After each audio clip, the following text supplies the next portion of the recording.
예, 반갑습니다. 방금 목사님께서 소개해 주셨는데요. 저는 일전에 한번 와서 또 여러분들과 함께 말씀 나눈 기억이 나는데 또 이렇게 다시 뵙게 돼서 감사하고 또 여러분들과 함께 이런 말씀을 나눌 수 있는 기회와 특권이 주어져서 제게도 좋은 시간이 되는 것 같습니다. 저는 제 소개를 좀 잠깐 한 번 더 하자면 아시는 분들도 있겠지만 한국대학생 선교회 CCC의 선교단체에 간사로 있고요. 2001년도에 간사로 훈련받아서 2002년부터 캠퍼스 사역, 특별히 성균관대 수원에 있는 성균관대 한신대 경희대 사역을 하다가 2010년도에 필리핀 CCC와 함께 이제 동역 캠퍼스 사역에 대해서 동역하는 그러한 또 선교의 기회가 있어서 필리핀 일루일루에 있는 이제 필리핀 중부 지역이거든요. 거기에서 2010년도부터 2016년까지 제가 캠퍼스 사역 함께 도왔습니다. 그리고 2017년부터 지금까지 이제 신학으로 연수를 하는 중이고, 현재는 이제 필리핀 마닐라에 있는 IGSL이라는 학교가 있는데 CCC에서 세운 학교인데 의미가 있는 학교입니다. 그래서 동남아시아뿐만 아니라 뭐 인도나 파키스탄 그리고 방글라데시 이쪽 지역에 있는 목회자들 혹은 신학을 하기 원하는 그런 사람들이 함께 모여서 또 함께 공부도 하고, 특별히 신학만 하는 것이 아니라 좋은 리더가 되기 위해서 우리가 선교지로 알려진 그곳에서 더 좋은 선교가 일어나고 하나님의 말씀을 전하고 예수 그리스도의 제자로 세워지기 위해서 좋은 지도자로, 리더로 세우고자 이제 학교가 마닐라에 IGSL CC에 세운 학교가 있습니다. 그래서 저도 거기에서 지금 공부한 지 2년 됐고요. 나이가 들어서 공부하니까 너무 힘든데 아직 1년 남았습니다. 그래서 이제 방학이 돼서 지금 가장 필리핀이 더운 때거든요. 제가 지난번에 왔을 때에도 아마 이때쯤이 아닐까 싶은데 날씨가 가장 덥고 조금 그럴 때에 이제 방학이기도 하고, 제가 한국에 와서 심도 갖고 또 여러 또 만날 수 있는 사람들, 가족들 이렇게 만나는 중에 여러분들 만났었던 것 같고, 올해도 이렇게 초대받았고 이렇게 함께 나눌 수 있는 기회가 되어져서 너무 감사합니다. 여러분들 안에 오늘 또 좋은 말씀의 나눔이 되었으면 좋겠고, 여러분들에게 이 말씀이 힘이 되었으면 좋겠고 격려가 되었으면 좋겠고, 하나님이 어떠한 분이신지 더 많이 알아갈 수 있는 오늘 이 시간이 되었으면 좋겠습니다. 오늘 말씀은 우리가 잘 알고 있는 말씀입니다. 사실 이 말씀을 모르는 그리스도인들이 있을까라고 생각했을 때 저는 다 알고 있을 거라는 생각이 들어요. 베드로가 예수님을 다시 만나서 내가 나를 사랑하느냐라고 얘기했을 때 베드로의 대답, 그리고 예수님이 내 양을 먹이라라고 했던 이 장면에 대해서 우리는 아주 익숙한 말씀이고 잘하는 말씀이라는 생각이 듭니다. 제가 개인적으로 제 인생 가운데서 가장 좋아하는 말씀이기도 하고, 사실 이 말씀 15절부터 17절까지 읽었지만 저는 21장의 말씀이 제게 있어서는 참 의미 있는 말씀이고, 저뿐만 아니라 아마 많은 그리스도인들이 말씀을 통하여서 격려받고 도전받지 않을까라는 생각도 하게 되어집니다. 왜냐하면 사실 요한복음은 다른 복음서와 달리 시간적인 순서로 복음서를 쓰여진 것이 아니라 사건별로 쓰여지게 되어집니다. 때문에 조금 순서가 다르게 보이는 말씀이 요한복음이기도 한데, 그렇기 때문에 사건별로 쭉 쓰다가 요한복음 20장의 마지막에 보면 마지막 구절에 이렇게 이야기하고 있거든요. 제가 읽어볼게요. 20장 마지막 구절 31절 말씀에 보면, 오직 이것을 기록함은 너희로 예수께서 하나님의 아들 그리스도이심을 믿게 하려 하며 또 너희로 믿고 그 이름을 힘입어 생명을 얻게 하려 함이니라 라고 되어 있습니다. 제가 이 말씀 왜 읽냐면, 사실 20장의 맨 마지막에 이야기하면서 어떻게 내가 왜 이 책을 썼냐면, 내가 왜 이 글을 썼냐면 이라고 이야기를 하고 있어요. 다시 말하면 무슨 말이냐면, 이렇게 끝내도 사실 이 글의 목적, 이 서신서의 목적, 이 복음서의 목적에 대해서 명확하게 나오기 때문에 사실 20장까지 딱 마치고 20장까지 나와 있는 예수님은 누구십니까? 라는 질문에 대해서 모든 것을 다 보여주었기 때문에 사실 20장까지 맞춰도 아무런 문제가 되지 않는 복음서입니다. 그런데 우리에게 주어진 건 뭐냐면 21장이 우리에게 있다라는 것이죠. 21장은 왜 썼을까라고 한 번쯤 생각해 볼 수 있는, 왜 21장은 우리에게 다시 주어졌을까? 20장으로 맞춰도 아무런 문제가 되지 않고 모든 이야기가 다 나와 있는데 21장을 왜 썼을까라는 생각을 하게 됩니다. 이런 보너스 좋아하세요? 보너스 좋죠. 월급을 받다가 한 번 더 보너스를 받으면 뭔가 이렇게 기분이 좋아지잖아요. 21장이 그런 의미는 아니지만 마치 제게 있어서 보너스 같은 느낌이에요. 내가 이것을 몰랐다면, 이런 거죠. 내가 이 말씀을 몰랐다면, 이 말씀이 나에게 주어지지 않았다면 물론 20장만으로도 충분할 수 있었겠지만 21장의 말씀을 통하여서 내게 참 큰 도전이도 격려가 된다라는 것이 21장의 말씀인 것 같습니다. 21장 시작은 이렇게 되어 있어요. 뭐라고 되어 있냐면 그 후에 예수께서 디베라 바닷가에 다시 제자들을 만나시는 것을 보여주고 있습니다. 여기서는 사건별로 나오는 것이 아니라 그 후에라고 되어 있는 거 보니까 아마 시간의 순서당 20장 이후에 있는 이야기인 것 같아요. 그것이 맞는 것 같아요. 그럼 20장 이후에 그 후에라고 되어져 있는데 14절 말씀에 21장 14절 말씀에 보면 또 뭐라고 되어 있냐면 이것은 예수께서 죽은 자 가운데서 살아나신 후에 세 번째로 제자들에게 나타나셨다라고 이야기하고 있습니다. 다시 말하면 예수님께서 21장에서 나와 있는 것은 어느 순간이냐면 예수님 첫 번째 예수님의 부활의 모습을 제자들에게 보여주셨고 두 번째 예수님의 부활한 모습을 제자들에게 보여주셨고 이것이 세 번째 무슨 일이 일어났는가를 보여주고 있는 것이에요.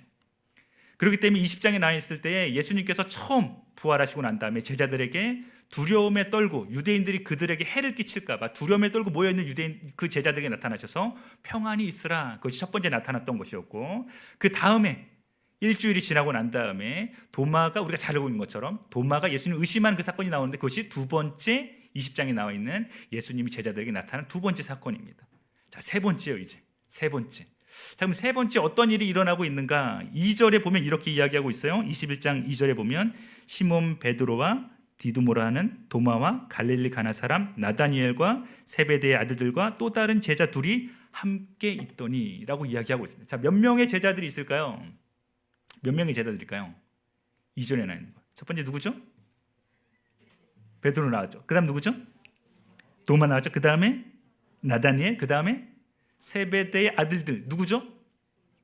그렇죠. 야고보와 누구죠? 요한입니다. 그리고 또 누가 있었다고요? 또 다른 제자 2명 있었다고 그랬어요. 그럼 몇 명이에요? 8명인가요? 몇 명이죠? 7명이죠.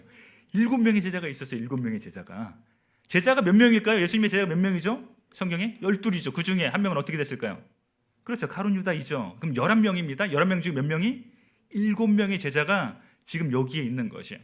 그럼 많은 제자들이 있습니다. 그 중에서 대부분이 물론 어부겠죠. 왜 어부에 대해서 우리가 알 수 있냐면 그 뒤에 베드로가 이렇게 이야기합니다. 뭐라고 이야기하냐면 3절에 시몬 베드로가 나는 물고기 잡으러 가노라 하며 저희가 우리도 함께 가겠다 하고. 그럼 이 말씀이 우리에게는 굉장히 흥미로운 말씀입니다. 왜 흥미로울까요? 라고 생각했을 때 왜 흥미로울까요? 베드로가 말하는 건 뭐예요? 나는 물고기 잡으러 갈 거야. 베드로의 직업은 무엇이었어요? 베드로 어부였어요. 자기가 물고기 잡으며 평생을 살아왔던 사람이었다고요. 때문에 다른 여기에 나와 있는 이 제자들도 어떤 사람들이었어요? 어부들이었죠. 베드로가 물고기 잡으러 가겠다라고 얘기하니 나는 물고기 잡으러 갈 거야. 그러니까 다른 제자들 어떻게 해요? 우리도 같이 가자라고 말하고 있는 것이에요. 왜 이것이 흥미롭냐면 여러분 이때가 지금 언제라고요? 이때가 이런 지 언제라고요? 예수님의 부활이 있고 난 다음이라고. 몇 번을 봤다고요? 한 번 봤다고요. 몇 번 봤다고요? 다시 한 번 봤다고. 예수님의 부활을 한 번 보고 2번 보았어요. 그런데 제자들이 지금 어떻게 하고 있어요? 야, 나는 물고기 잡으러 갈 거야. 나는 물고기 잡으러 갈 거야. 여러분 제자들이 이렇게 말하는 이 대사에서 왜 제자들은 물고기 잡으러 갈까? 왜 제자들은 물고기 잡으러 갈까? 예수님 부활을 보았는데 그것도 한 번 본 것이 아니라 2번이나 보았는데 왜 제자들은 여전히 물고기를 잡으러 갈까라는 것에 대해서 우리는 한 번쯤 생각해 볼 필요가 있다는 것이죠. 제자들의 마음은 과연 어떤 마음이었을까? 왜 물고기를 잡으러 가려 했을까? 예수님의 부활까지도 보았는데 예수님이 약속하신 대로 죽으신 이후에 사흘 만에 부활한 모습, 예수님이 약속하신 대로 부활한 모습까지도 보았는데 왜 제자들은 물고기 잡으러 가냐는 것에 대해서 우리는 한 번쯤 의아할 수도 있다는 것이죠. 더 흥미로운 건 뭐냐면 제자들이 물고기 잡으러 가서 예수님이 제자들에게 다시 나타났다는 것이. 예수님 참 직구죠. 예수님 엄청 직구신 분 같아요. 제가 만약 예수님이라면 다시 나타나지 않을 수도 있을 것 같아요. 왜요? 부활한 모습 한 번 보여주고 2번 보여줬는데 제자들이 어떻게 하고 있어요? 물고기 잡으러 간다고요. 제가 캠퍼스 사역을 했습니다. 대학교에서 이렇게 학생들을 만나요. 그 중에서 제자가 되는 사람들이 있어요. 저랑 성경 공부 모임을 해요. 제가 열심히 그들을 섬겼어요. 어마어마하게 섬겼어요. 1년이 2년이 섬겼어요. 근데 그들이 어떻게 해요? 제자로 삶을 살지 않나요? 그럼 어떻게 할까요? 어떻게 하는 게 보통 이렇게 어떤 마음이 생길까요? 그냥 포기해버리죠. 그냥 끝나는 거예요. 그냥 더 이상. 여러분 교회에 새로운 사람이 왔어요. 근데 열심히 그 사람을 섬겼어요. 그 사람이 많은 것들로 인하여서 많은 돌봄과 섬김이 있어 격려가 있었어요. 근데 그 사람이 더 이상 교회에 나오지 않게 되었어요. 그럼 어떻게 할까요? 그냥 잊어버릴 수도 있겠죠. 그 사람이 그런 사람인가 보다로 생각할 수도 있겠죠. 근데 예수님 그렇게 하시지 않습니다. 그런데 예수님이 어떻게 하시냐면 이게 더 재미있어요. 예수님이 그냥 나타나신 것이 아니에요. 그 다음에 어떻게 이야기하고 있냐면 말씀에 보면은 제자들이 배를 타고 물고기를 잡으러 갑니다. 3절 말씀에 보면 나가서 배에 올랐으나 이 밤이 아무것도 잡지 못하였더니 4절 말씀에 날이 새어갈 때에 예수께서 바닷가에 서셨으나 제자들이 예수인 줄 알지 못하는지라. 5절 말씀 같이 읽어볼까요? 21절 5절 말씀 시작. 예수께서 이르시되 얘들아 너희에게 고기가 있느냐 대답하여되 없나이다. 6절 말씀 이르시되 그물을 배 오른편에 던지라 그리하면 얻으리라 하신데 이에 던졌더니 고기가 많아 그물을 들 수가 없더라. 여러분 이 말씀을 보면 떠오르는 게 있죠. 뭔가 좀 이렇게 막 오버랩이 되는 게 있죠. 겹치는 사건이 있어요. 어떤 사건이에요? 제자들이 예수님을 처음 만났을 때, 이들이 예수님을 처음 만났을 때, 여러분 베드로와 세베대의 아들들이 여기 있는 어부들이 예수님을 처음 만났을 때 똑같은 일이 이것과 마찬가지로 일어났습니다. 그럼 배에 그들이 처음에 만난 어떤 장면이었냐면 밤새도록 물고기를 잡으려 했지만 잡지 못하죠. 예수님이 처음 나타나십니다. 깊은 곳에 가서 그물을 던져라라고 말씀하시죠. 베드로가 뭐라고 이야기해요? 내가 어부고 예수님은 어부가 아니죠. 내가 밤새 못 잡았는데 저 사람이 누구인데 나한테 얘기해서 물고기를 잡을 수 있다라고 생각하는가? 우리가 잘 아는 것처럼 깊은 곳에 던지는 것이 과연 어떤 의미가 있겠는가라고 생각하는 것이죠. 아무런 허무함과 어떠한 것도 내가 만족함이 없었을 때 예수님이 나에게 그렇게 말씀해 주셨을 때 베드로가 뭐라고 합니까? 내가 밤새도록 잡지 못했지만 선생의 말씀에 의지해서 한번 던져보겠습니다라고 했더니 어떻게 했어요? 어마어마하게 물고기를 잡죠. 그 다음에 베드로가 하는 말이 있습니다. 뭐라고 얘기해요? 주님, 내가 죄인입니다. 나를 떠나십시오. 그럼 예수님을 처음 만난 베드로의 고백은 뭐냐면 예수님, 제가 죄인입니다. 왜 나 같은 사람에게 나타나십니까? 어떻게 나 같은 사람을 예수님이 감당할 수 있겠습니까? 예수님이 뭐라고 얘기했어요? 이제부터 내가 사람을 낚는 어부가 되리라. 여러분 그게 주님의 첫 부르심이었어요. 예수님이 베드로에게 그리고 그 어부들에게 어마어마한 모습으로 주님이 만나 주셨어요. 그리고 그들을 불렀어요. 어부가 사람을 낚는 어부가 되겠다. 그리고 누가복음에 이 장면에서 맨 마지막에 이들이 어떻게 하는다고 막 이야기하고 있냐면 그들이 그물과 모든 것을 버려두고 예수를 따랐다라고 이야기하고 있습니다. 예수님 불렀어요? 제자들이 어떻게 했냐고요? 그 어부들이 어떻게 했냐? 모든 것을 버려두고 자기의 모든 소유를 내려놓고 예수님을 따를 만큼 그들의 삶은 예수님에게 완전히 매료되었어요. 그리고 몇 년이 지났어요? 3년이 흘러요. 3년 동안 무엇을 보여요? 예수님의 어마어마한 기적들, 예수님의 어마어마한 가르침들, 예수님의 죽으심, 예수님의 부활하심까지도 어떻게 했어요? 이 제자들이 경험했어요. 이 제자들이 경험했다고요. 근데 제자들이 어떻게 하고 있어요? 나는 물고기 잡으러 갈 거야. 여러분 이쯤 되면 예수님이 보여준 것을 다 보여주었는데 예수님이 다시 찾아가십니다. 예수님 짓궂으시죠? 똑같은 일이 그들에게 일어나게 합니다. 물고기 잡는 인생 가운데 있어서 예수님이 다시 한번 찾아가 주셔서 그들이 어떠한 삶을 살아야 될지에 대해서 이야기해 주고 있는 것이에요. 그리고 어떻게 해요? 예수님이 이 똑같은 사건 가운데 어떻게 해요? 동일하게 그들에게 어마어마한 양의 153마리의 물고기를 잡게 하신다는 것이죠. 그럼 제가 만약에 예수님이라면 여러분들이 만약에 예수님이라면 어떻게 할 것 같아요? 저는 그냥 번개를 쳐버릴 것 같아요. 배를 완전히 부셔버리는 거죠. 다 죽여버려도 되지 않을까요? 막 그런 생각이 들지 않을까요? 막 어마어마하게 니네가 어떻게 나한테 그럴 수가 있어? 내가 너에게 어떻게 했는데? 니네가 나에게 이럴 수가 있어라고 그런 마음이 있지 않을까요? 내가 다시 시작할 거야, 너희들랑 안 할 거야. 더 이상 너희들이랑 하고 싶지 않아. 너희들 같은 제자하고 내가 더 이상 관계를 맺고 싶지 않아 라는 마음이 있지 않을까요? 예수님이 어떻게 해요? 근데 그렇게 안 하신다라고요. 그렇게 안 하세요. 예수님의 수준은 너무 차이가 나요. 우리들의 생각과 너무 달라요. 근데 예수님 굉장히 짓궂으세요. 그렇게 고기를 작게 해주세요. 저는 우리 인생 가운데, 우리 삶 가운데 예수님에게 구하는 것이 있죠. 주실 수 있을 것 같아요. 좀 부자 되고 싶으세요? 네, 고맙습니다. 저도 부자 되고 싶습니다. 부자 되기 싫어하는 사람 있나요? 돈이 좋은 줄 잘 알잖아요. 나 돈이 좀 많아봤으면 좋겠어요. 그냥 돈 걱정 없이 살아봤으면 좋겠어요. 돈을 위해서 걱정을 안 하려고 해도 자연스럽게 생기는 거예요. 내 마음을 어찌할 수밖에 없는 막 그런 마음이 있을 때가 있잖아요. 그런 것 때문에 하나님께서 예수님께서 가르칠 때도 걱정하지 마. 다 하늘에 계신 아버지가 다 알아라고 말하지만 사실 내 마음 안에 그런 마음이 쿵당쿵당 뜰 때가 있잖아요. 그런 어려움으로 인하여서 예수님이 해결해 줄 수 있을까요? 해결할 수 있으실 거라고 저는 강하게 믿습니다. 여러분 베드로에게 어떻게 하셨어요? 3년 동안 따라다니면서 예수님이 이들을 섬겼는데 보여주셨는데 기적을 보여주셨는데 부활까지도 보여주셨는데 어떻게 한 거예요? 나는 물고기 잡으러 갈 거야 라고 배신 아닌 배신처럼 보여주는 행동을 하고 있다고요. 그런데 예수님이 어떻게 하세요? 물고기를 주셨다고요. 축복해 주셨다니까요. 저주를 하신 게 아니라 축복해 주셨어요. 어떻게 이럴 수 있습니까? 예수님 왜 이러시는 겁니까 도대체? 무엇 때문입니까? 그럼 제자들이 예수님인지 알아보았어요. 이렇게 무태에 나왔는데 뭐가 놓여져 있어요? 아침상이 놓여져 있어요. 기가 막힌 노릇이죠. 아침상이 놓여져 있어요. 여러분 가출해 보셨어요? 제가 가출 비슷한 걸 해봤거든요. 고등학교 때인데 고등학교 1학년 때인 걸로 알고 있습니다. 가출인 것 같으면 가출이 아닌 것 같은데 어쨌든 친구들이랑 몇몇이랑 친한 친구들이랑 이렇게 얘기해가지고 방학 때에 3박 4일로 동해안에 놀러를 갔어요. 동해안에 바닷가에 열심히 재밌게 놀았습니다.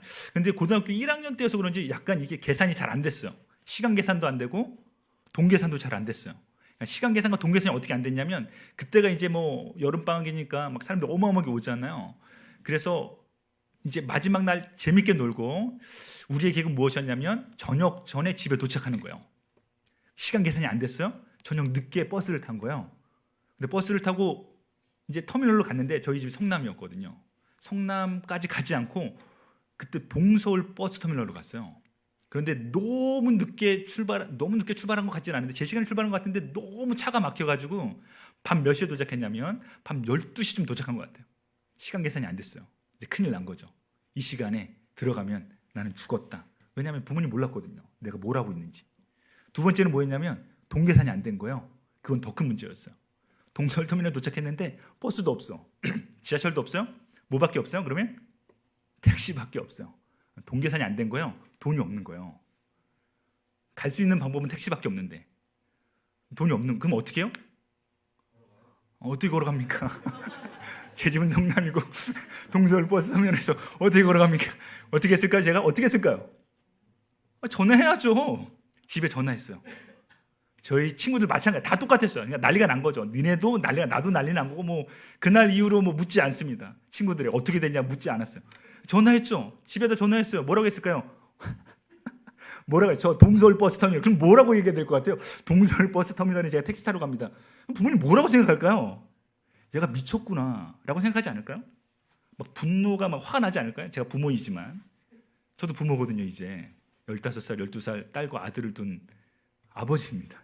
만약에 내 아들이 그렇게 전화했다 그러면 막 엄청난 분노가 일었겠죠.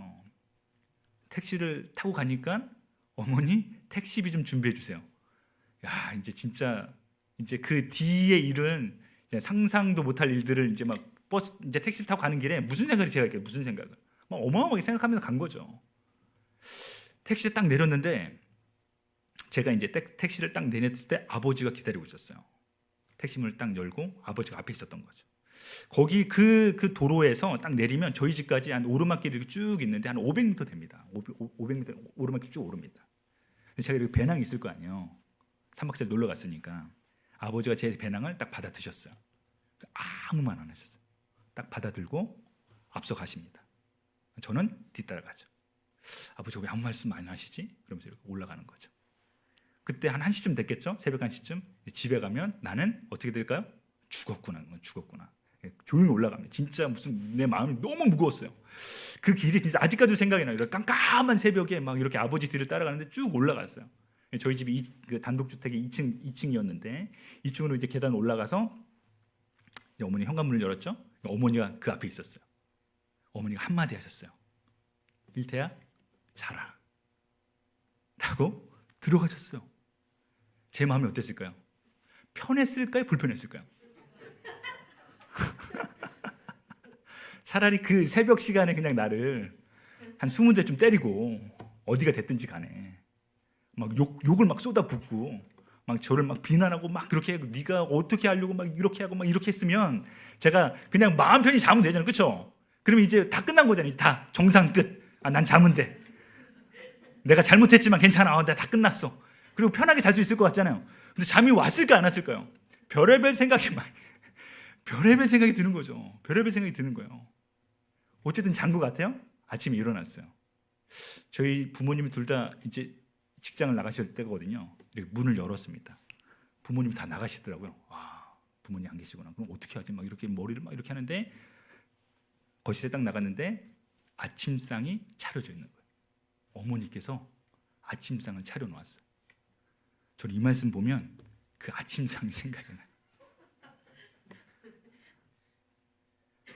여러분, 어마어마하게 내가 혼이 났어. 내가 잘못한 게 너무 많은데 여러분 이 밥상을 딱 받아 들었을 때 제자들의 마음은 어땠어요? 아무 말도 못 하잖아요. 왜 아무 말도 못 했을까? 왜 주님이라고 물어보지도 않아요? 뭐 여러 가지 이야기가 있을 수 있겠죠. 근데 저는 이 말씀 볼 때마다 그 아침 밥상이 생각이 나요. 제자들의 마음은 어땠을까? 그 예수님 왜 이런 걸까? 예수님 왜 이런 걸까? 예수님 도대체 왜 이러는 걸까? 예수님이 한 가지 하신 말씀이 있어요. 예수님이 굉장히 놀라운 말씀을 하셨는데 그게 예수님이 유월절 전에 자기의 고난을 받으시기 전에 13장에 요한복음 13장 1절에 이런 말씀이 있습니다. 한번 찾아볼까요? 요한복음 13장 1절 말씀입니다.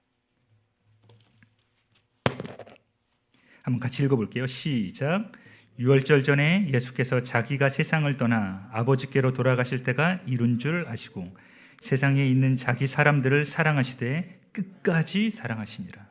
그럼 예수님이 어떻게 사랑했냐고 사도 요한이 복음서를 쓰면서 뭐라고 얘기하고 있냐면 자기 사람들을 사랑하시되 끝까지 사랑하시니라. 그럼 예수님이 그렇게 하기로 작정하신 거예요. 내가 네 사람들을 사랑할 거야. 내가 너희들에게 보여줄 거야. 내가 어떻게 사랑하는지 너에게 보여줄 거야.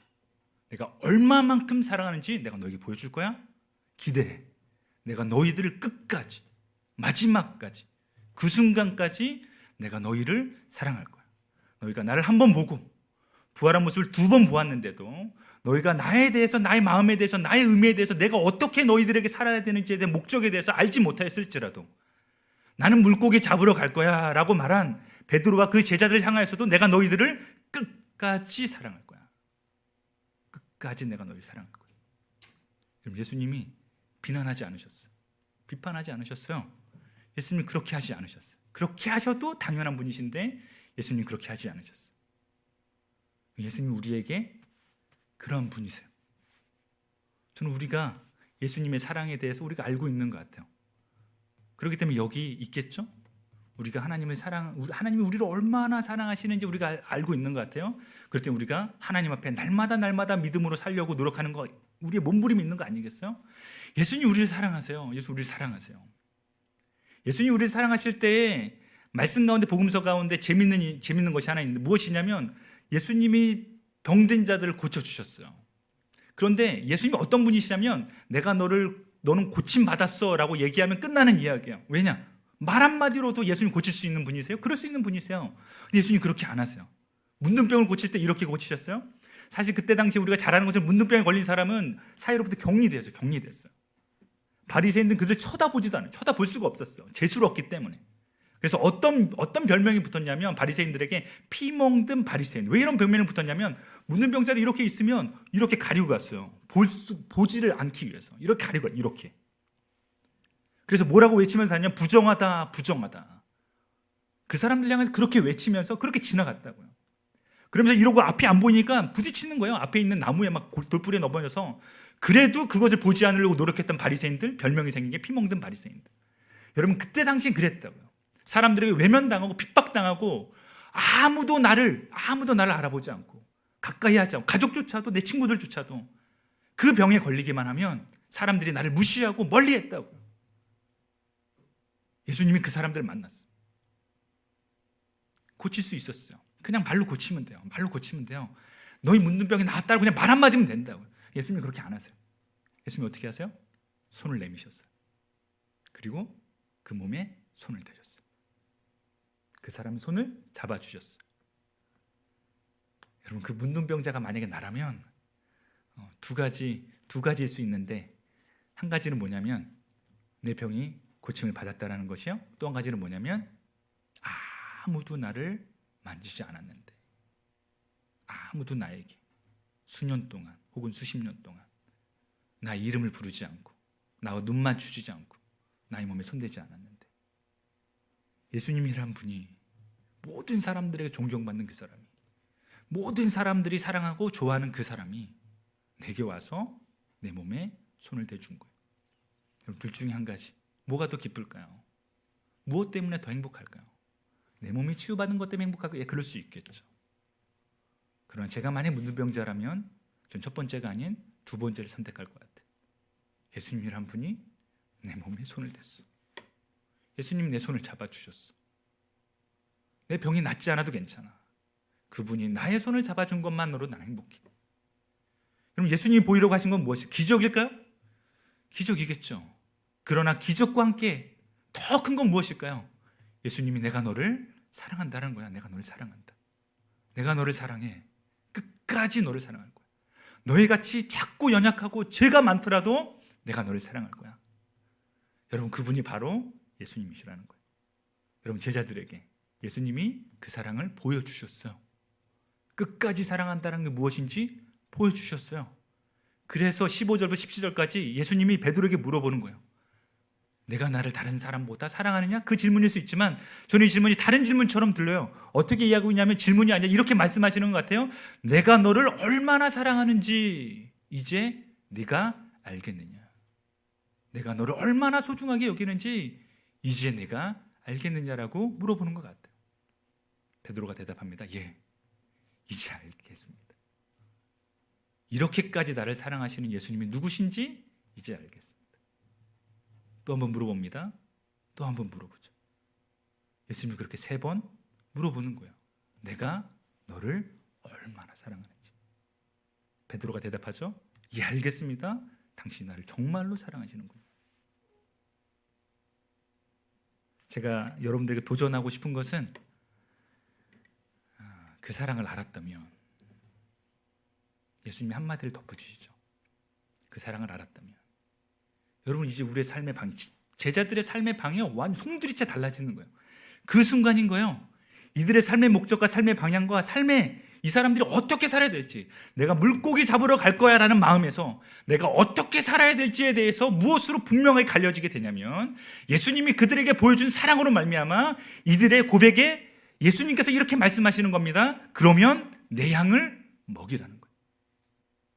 그러면 내 양을 먹이라. 그러면 내 양을 치라. 우리가 그랬으면 좋겠어요. 우리가 물고기 잡으러 갈 수도 있겠죠. 그러나 예수님이 여러분들에게 또 보여주실 겁니다. 내가 우리를 얼마나 사랑하시는지. 그리고 예수님 말씀하실 것 같아요. 네가 만약에 그 사랑을 알았다면 그러면 내 양을 먹이라는 거예요. 여러분 그런 사랑을 받은 우리가, 예수님의 사랑을 안 우리가 여러분 사랑했으면 좋겠어요. 우리가 그 사랑으로 이 교회 안에서 풍성한 사랑이 넘쳤으면 넘쳤습니다. 그리고 그 사랑이 내 주변에 있는 사람에게도 넘쳤으면 좋겠어요. 예수님 말씀하신 것처럼 내 양을 먹이라고 말씀하신 것에 대해서 우리가 그들을 섬겼으면 좋겠어요. 그들에게 복음을 전했으면 좋겠어요. 예수님이 우리에게 해준 것처럼 예수님이 우리에게 보여준 그 사랑으로 말미암아서 우리 사람들에게 사랑을 보이는 겁니다. 그들을 먹이는 것이죠. 정말 그들에게 필요한 양식에 대해서, 그들이 정말로 필요한 것에 대해서. 여러분 제가 선교사로 있지만 저는 선교사라는 호칭을 사실 막 크게 막 이렇게 막 생각하지는 않습니다. 우리 모두가 다 동일한 마음을 가지고 살아가는 그리스도인들인 거예요. 하나님의 자녀들인 거예요. 여러분들 그런 마음으로 살았으면 좋겠어요. 주님 나에게 사랑을 보이시는 주님을 찬양합니다. 그리고 내가 이 사랑을 수많은 사람들에게, 이 교회 안에, 내 친구들에게, 내 가정 안에, 그리고 내가 직장 가운데 있는 이 사람들에게 주님의 사랑을 나누는, 주님 베드로에게 말씀하셨던 것처럼 나도 그런 사람이 되길, 주님 나도 그러한 사랑을 베풀며 그런 사랑을 가진 소유자가 되기를 간절히 원합니다라고 고백할 수 있는 사랑하는 여러분들이 되기를 간절히 바랍니다.